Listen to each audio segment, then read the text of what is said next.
Hi everyone, welcome to, I think it's week 6 or 7, can't remember, of the academic writing seminar. I'm going to do some extra recordings because this one's supposed to finish next week, ready for term 1 to start. So there'll be this week, next week, and I'll do a couple of extra recordings to make the 10 weeks. We are now looking at the different styles of academic writing. So we have descriptive,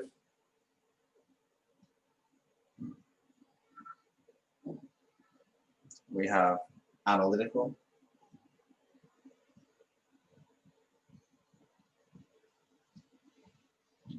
critical, or evaluative, reflective, and it's really important to write something in the correct style. If you're writing a reflective piece, you're not going to start describing everything about what you're reflecting. I want you to take 2 minutes, you're watching the recording, you can either skip ahead 2 minutes or have a think of what some of the features are of each of these and the differences between them.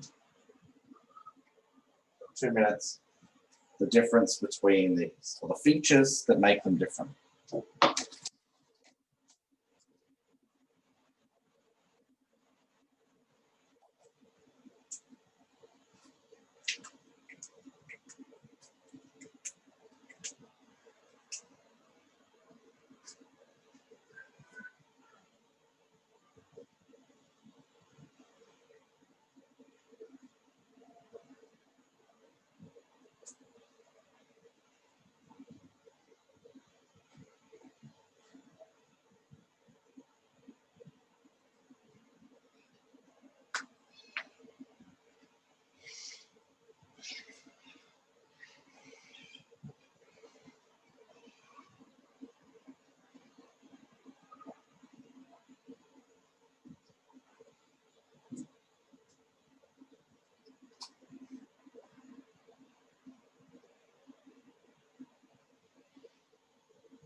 Another minute.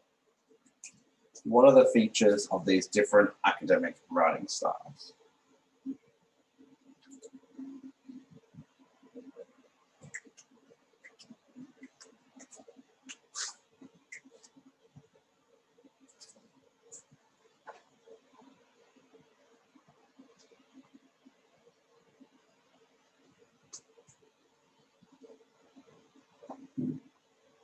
Okay.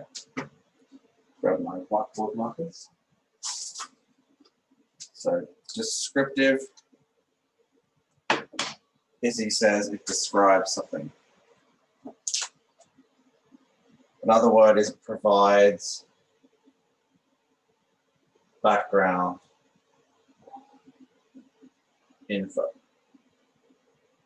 Now, different parts of an assignment can actually have all of these within. It lists, categorizes, outlines the way things are,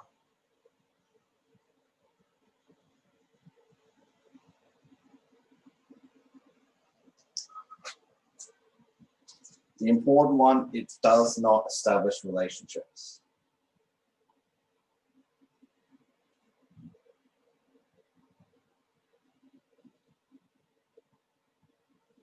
It's not established relationships. It's just quite literally describing something.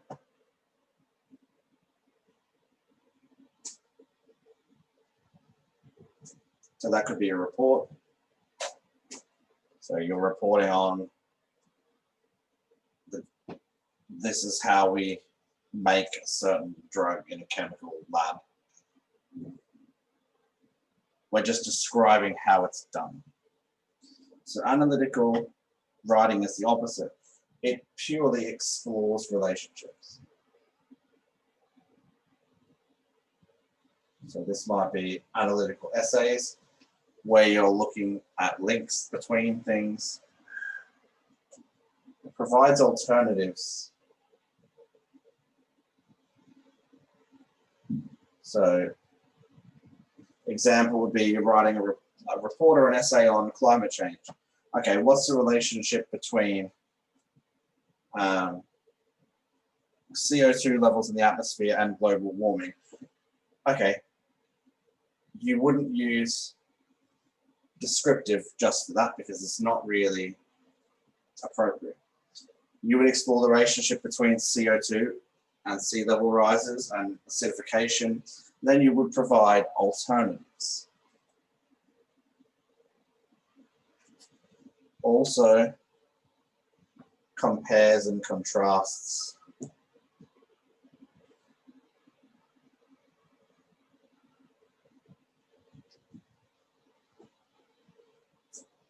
So, usually an essay.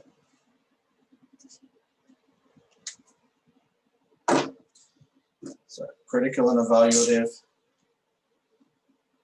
judgment on the quality of something.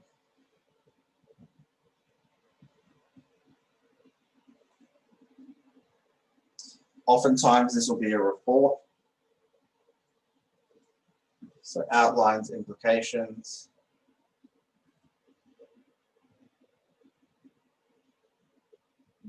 And objections.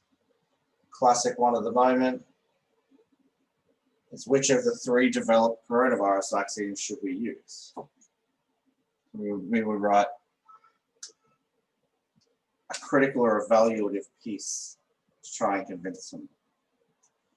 Reflection or reflective writing, I think, is the hardest.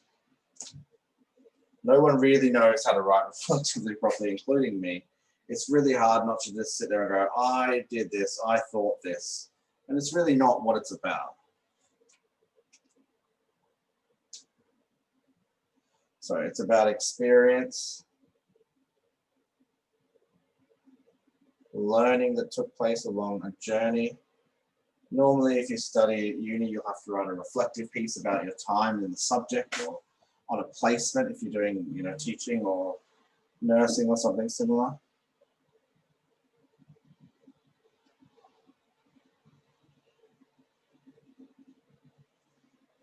So they're the 4 differences. I'll give you 30 seconds to write those down. And we'll explore each of those in more detail.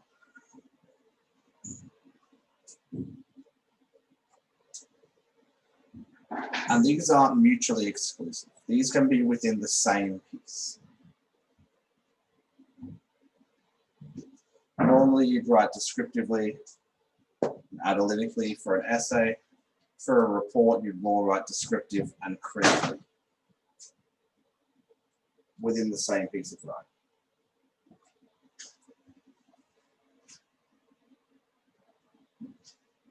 And when you're writing,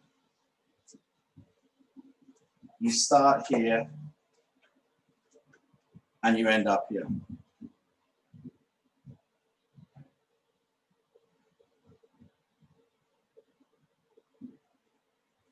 So let's look at a little flow chart. I love the flow chart.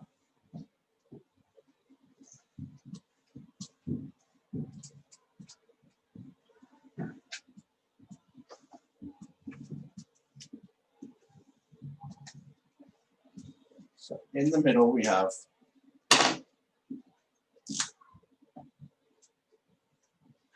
our topic. So let's say we're writing a report. We start with what? What are we writing about? What comes next after what?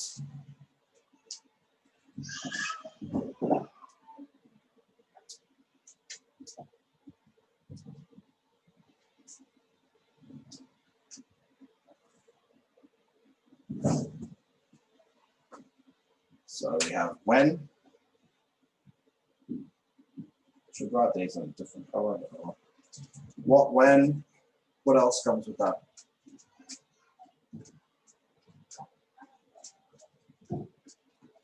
Who, why, where? So,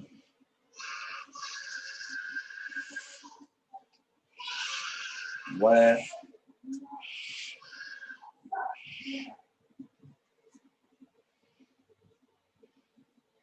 and then finally why. This is our descriptive part.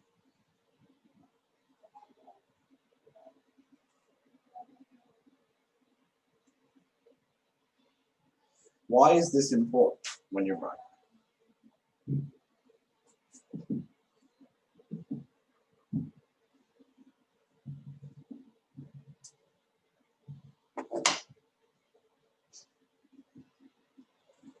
Any ideas why this is important?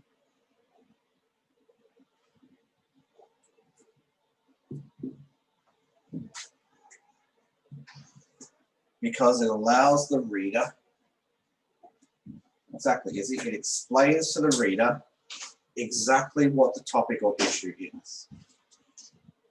You can't jump straight into an analysis or evaluation or critically analyze something until you've explained what it is, when it happened, who it happened to, where it happened, and why it happened. So the descriptive part is the first part of your writing process.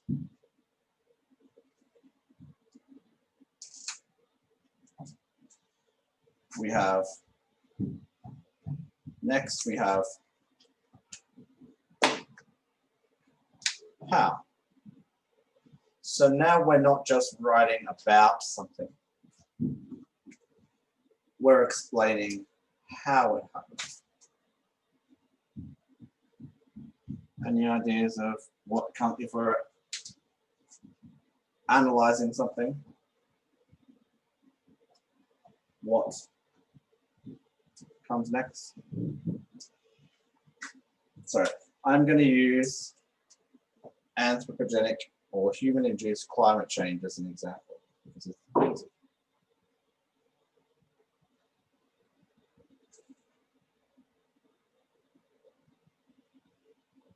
So how does anthropogenic climate change happen? The next question should be, if we're analyzing,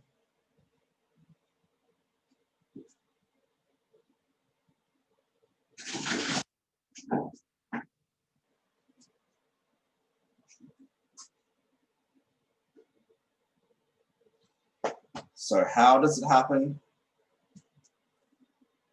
And then what if?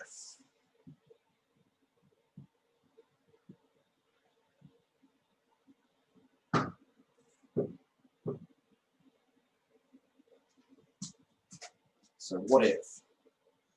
What if we didn't use coal? So we've explained here how it happens. This is our next part of our thinking process. How does this happen? Okay, we've burnt coal and other fossil fuels too much. The Earth's heated up and it's causing human-induced climate change. The next part of your analysis, what if we stop using coal? What if we went to renewable sources of energy?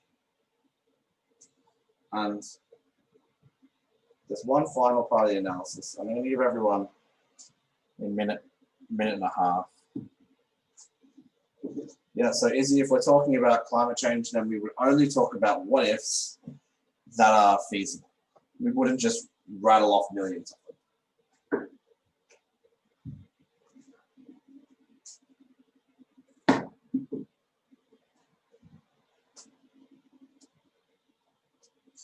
So how, what if we stopped and used another source? What's the next question that we ask in our analysis? Give everyone a minute to have a think.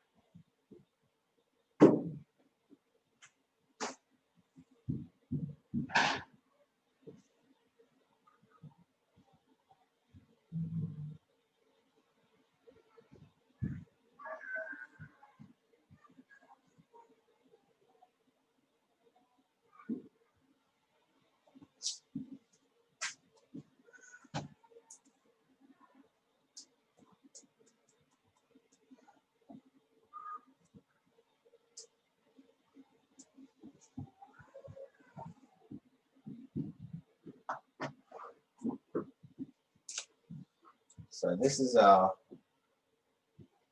analysis.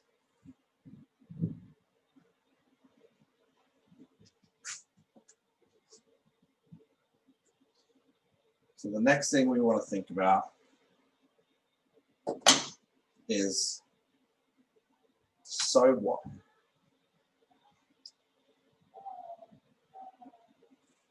And this is on the border of analysis and evaluation. So now we're telling the reader, this is why it matters.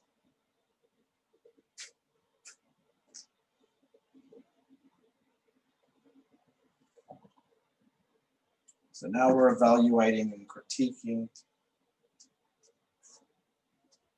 So what? Who cares? And the very last thing we do, when you're writing a conclusion of any kind, it's one thing you should always do. I want everyone to take 30 seconds to a minute. Have a think about what's the very last thing we need to do in our evaluation / critique.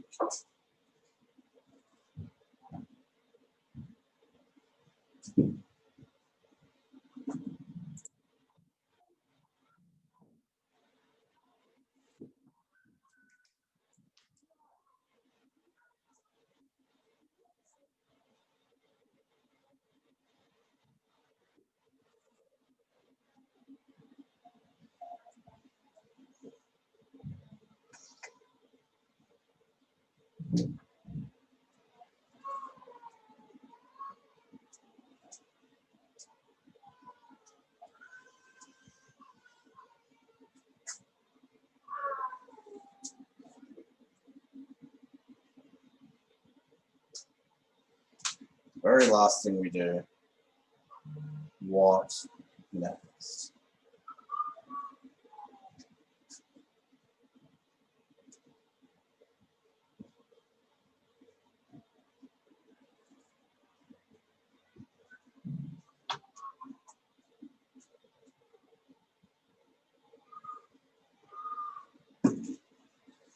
So what's that mean?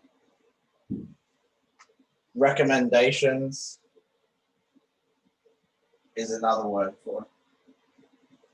So now we've come full circle. We're describing, and then we've come full circle to saying, what should we do next? Or what is the plan forward? And this is our evaluation. So in the very beginning, we're writing descriptively. Who, what, when, where, why. We introduce the reader to the topic. Analysis, why does it happen? How does it happen? And what if we stop using coal? Now we're analyzing. We're building to this. Okay, so what? Who cares? It's just a few degrees every 100 years. Okay, where do we go from here? What are our recommendations? And if you write in this style all the time, depending on what you're writing, of course, you can't really go wrong.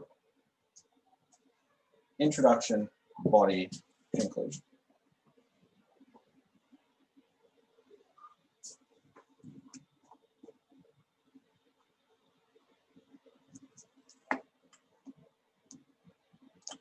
I'm going to share my screen because this is a brilliant resource.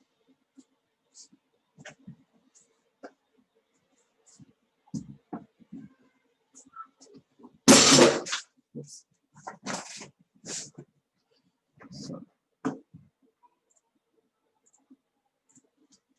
So this is our critical thinking model for academic writing. We start with what, where, who, when. So what's the context? What is your point? It's always a good place to start in an introduction. Where does it take place?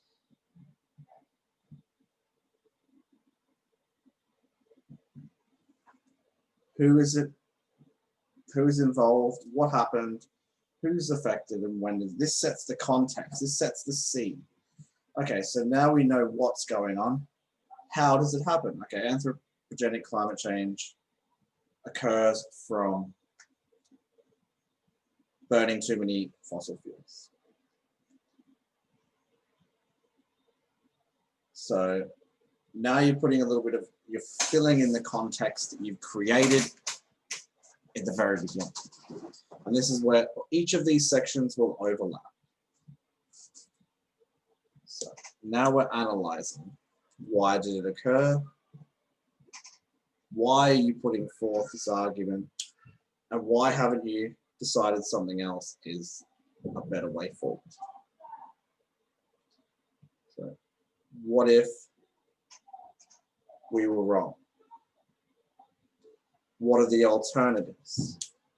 What if there was a problem? So if we say we're going to roll out solar to every single household, but we realize that we actually need fossil fuels to produce solar power, to produce the actual solar panels themselves. So what? Now you're saying, what happens if we don't fix this problem of anthropogenic climate change? So now we're getting into the critical part. So we're criticizing what's being done.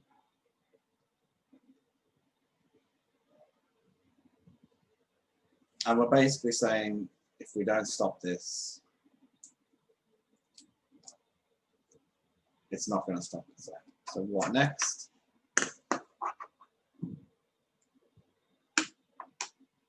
So you can see, and if you wanted to take a screenshot or whatever you want to do of that, save writing it down.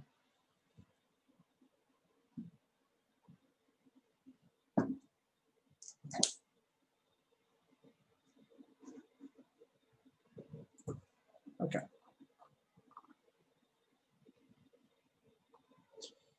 So there's certain types of language you should use at every step.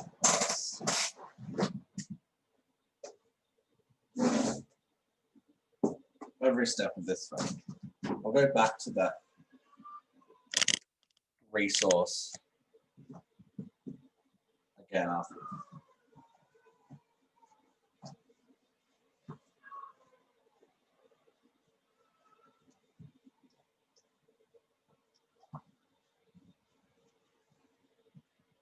Okay. So now we're talking more about the language we use in each section, right?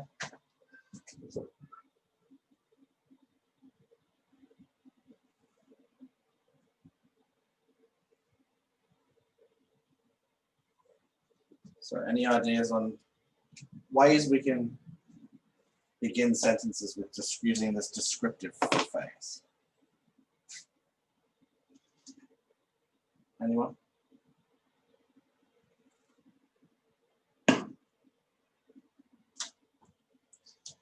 So one would be the context is. I mean, that's pretty basic because you're explaining the context. And if you explain the context well, do you need to say that, you know, it's up to you. This occurred at, so that's our where, the people involved,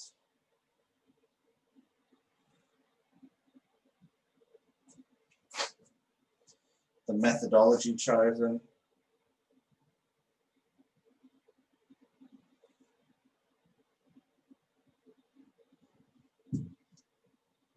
this occurred at,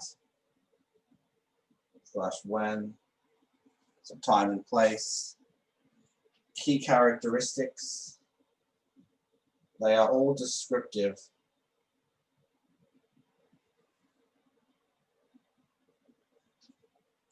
So that's language we use in the descriptive phase of our writing.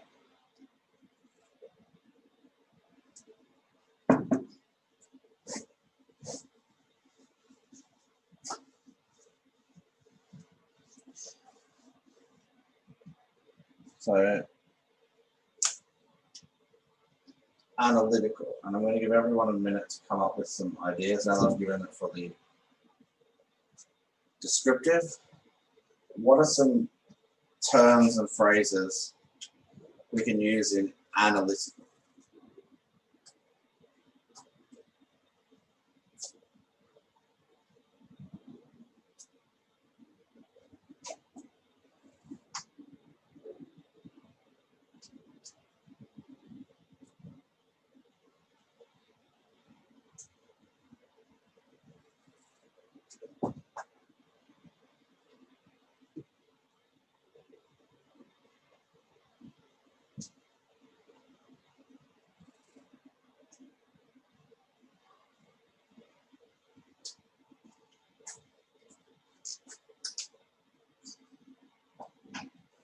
analytical comparison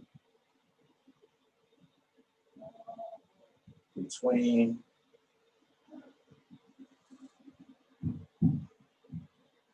reveals. So there you go. That is like the basic way to say it. Other ways, in contrast. So we are wanting people to think and compare and use their brain to analyze and compare two things. So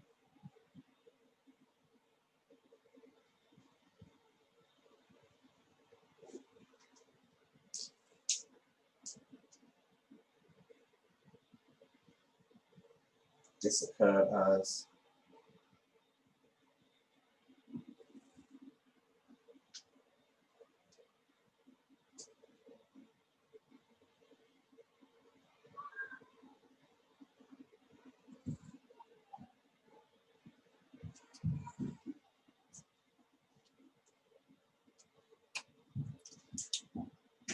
another good one. If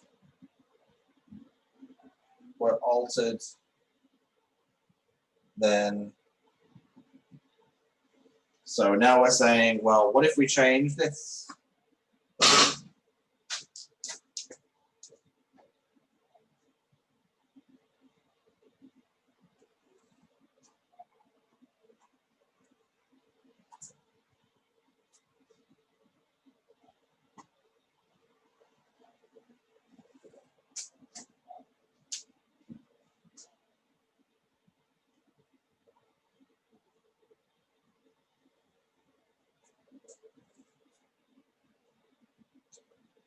Okay.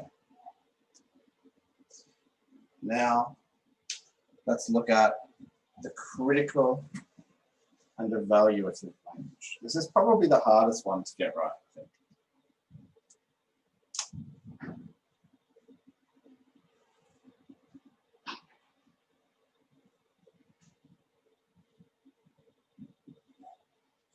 So what are some examples of, I wrote 30 seconds to have a think.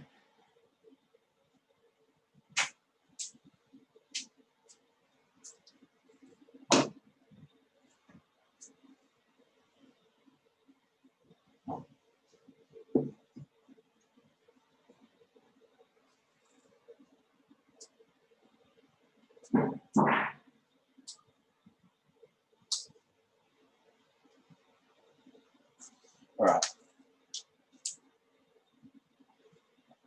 So if this were applied to, so think back to what we're doing here.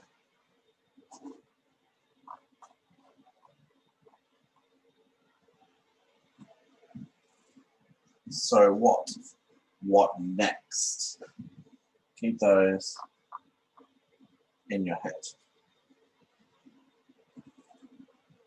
The argument for is convincing.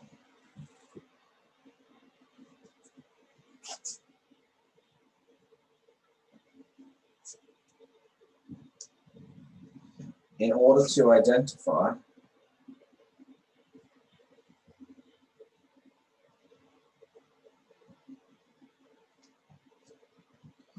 it would be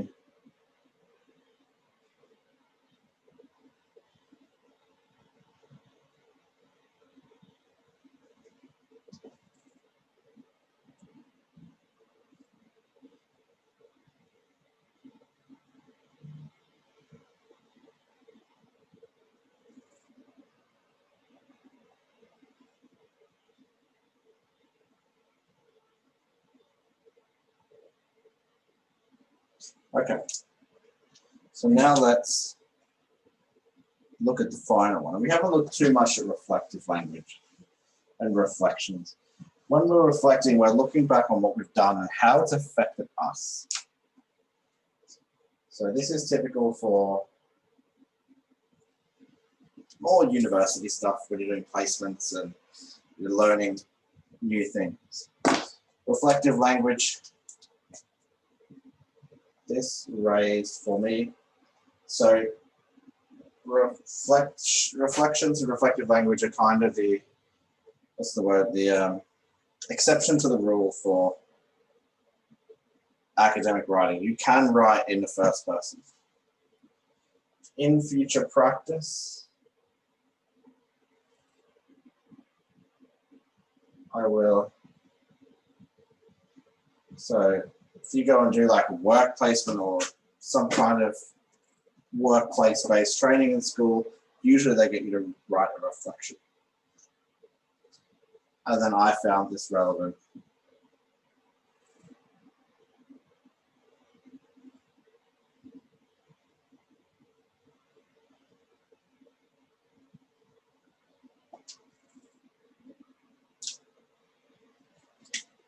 But we won't really worry too much about those.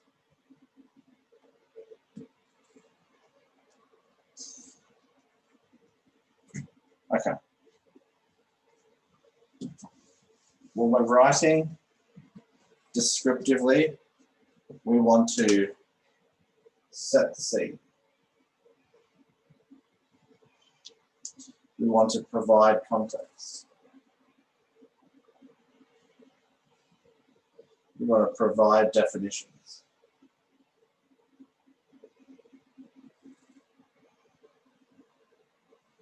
Give information.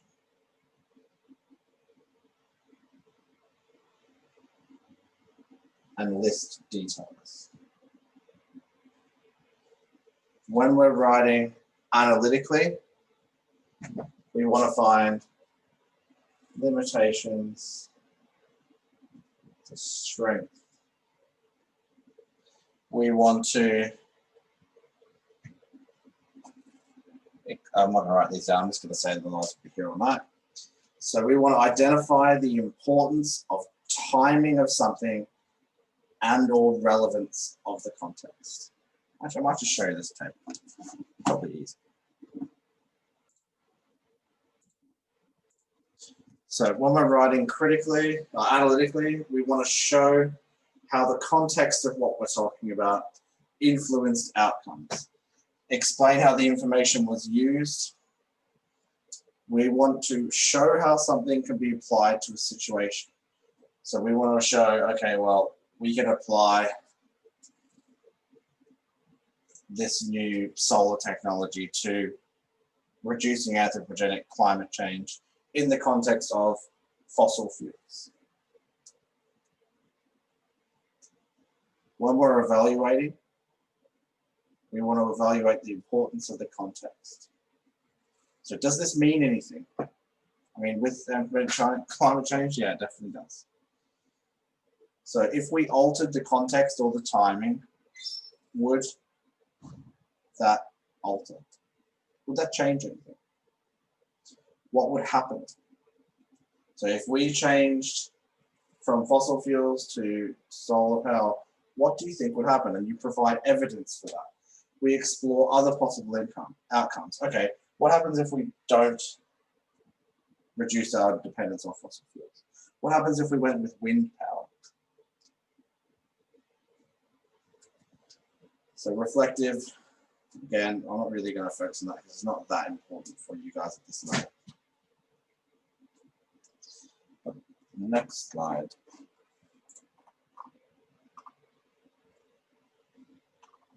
Is examples of the writing. So descriptive. The description is just giving us the information. So dental caries is a chronic disease. It affects 45% of New Zealand children. This is how it's treated.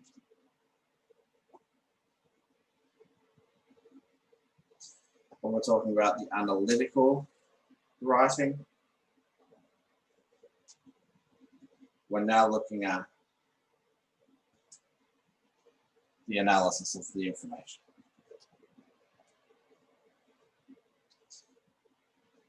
Critical. Now we're saying this is what needs to happen in order to fix it.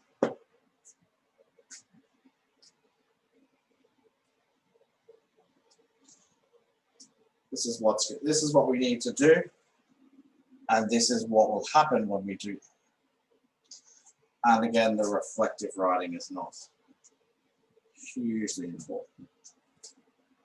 But you're saying, I learned this information, and this is how it will affect what I do going forward.